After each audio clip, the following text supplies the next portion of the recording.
అందరికీ నమస్కారం. ఈరోజు ఈ యొక్క రైల్వే బడ్జెట్ ప్రతి సంవత్సరం పెట్టే రైల్వే బడ్జెట్ కన్నా కూడా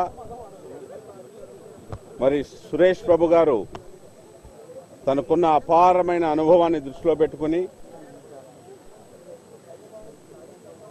ముఖ్యంగా ప్రయాణికుల సౌకర్యాలని, అదేవిధంగా క్రొత్త ట్రైన్స్ కానీ, ఈ యొక్క రైల్వే స్టేషన్స్ ఆధునీకరణ మీద, పెండింగ్ ఉన్న రైల్వే లైన్స్ కంప్లీట్ చేసిన మీద దృష్టి సారించినట్టుగా కనపడతా ఉన్నది. ఎప్పుడు రైల్వే బడ్జెట్ ప్రవేశపెట్టినా ముఖ్యంగా రాష్ట్రాలకి మరి ఏమేమి ట్రైన్స్ కానివ్వండి, లేదా డబులింగ్ కానివ్వండి,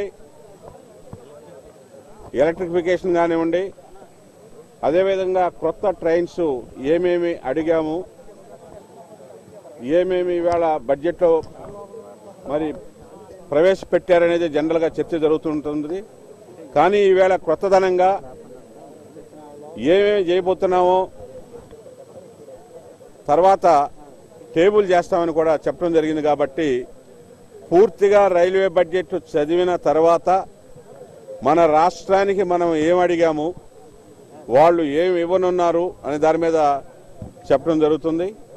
ఇప్పటిదాకా ముఖ్యమంత్రి గారు అడిగిన దాని మీద కాజీపేట, విజయవాడకి ఏదైతే షటిల్ సర్వీస్ ఉందో అది కొత్తగా వేసింది, కనెక్టివిటీ పెంచడం జరుగుతుంది.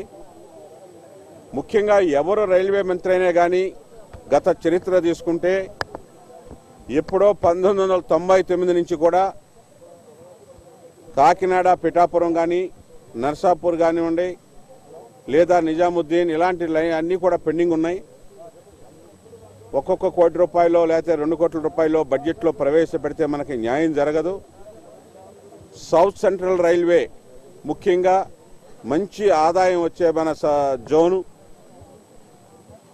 ఆ జోన్లో అన్యాయం జరుగుతూ వస్తూ ఉంది. ఎవరు కేంద్ర మంత్రి అయినా, గత ప్రభుత్వాలు ఏదున్నా కానీ. ఎందుకంటే ఈ దేశాన్ని, మన రాష్ట్రాన్ని ఎక్కువ కాలం పరిపాలన చేసింది కాంగ్రెస్ ప్రభుత్వం. కాబట్టి గత ప్రభుత్వంగా ఉన్న పార్లమెంటు సభ్యులు దృష్టి సారించకపోవటం వల్ల కానీ, కేంద్రం సహాయం చేయకపోవటం వల్ల కానీ మనకి రైల్వేకి ఎప్పుడు కూడా అన్యాయం జరుగుతూనే ఉంది.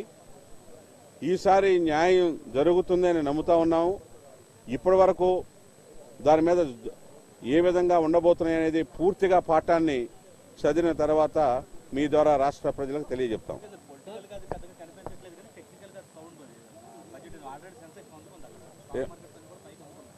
అంటే టూ ఎర్లీ దేని మీద చెప్పినా కానీ, ఎందుకంటే రైల్వే ముఖ్యంగా సురేష్ ప్రభు తనకున్న అనుభవాన్ని కానీ,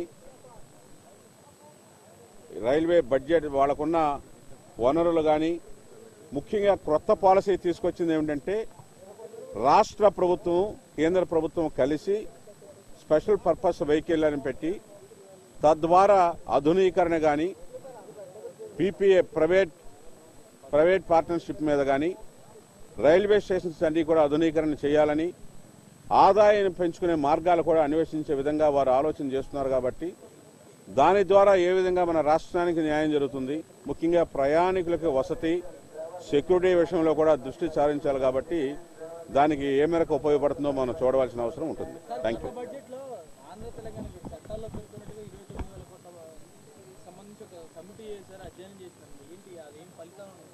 అంటే అది కూడా మనకు పూర్తి పాఠం వచ్చేదాకా కూడా రియాక్షన్ చెప్పడం కష్టం. ఏదేమైనా రాష్ట్ర విభజన జరిగింది కాబట్టి విభజన బిల్లులో పెట్టినవన్నీ కూడా ఇంప్లిమెంట్ చేయాల్సిన బాధ్యత కేంద్రం మీద ఉంది. తప్పకుండా అవన్నీ కూడా ఇంప్లిమెంట్ చేస్తారని నమ్ముతున్నాం. అదేవిధంగా ఒక రైల్వే జోన్ కూడా కోరడం జరిగింది. ఆ ఇష్యూ కూడా పెండింగ్ ఉంది. కాబట్టి దాని మీద కూడా ఆ యొక్క మంత్రి గారికి చెప్పడం జరిగింది. దాన్ని ఏ విధంగా ఇంప్లిమెంట్ చేస్తారో అనేది కూడా వారు రేపు కలిసినప్పుడు మేము అడగడం కూడా జరుగుతుంది.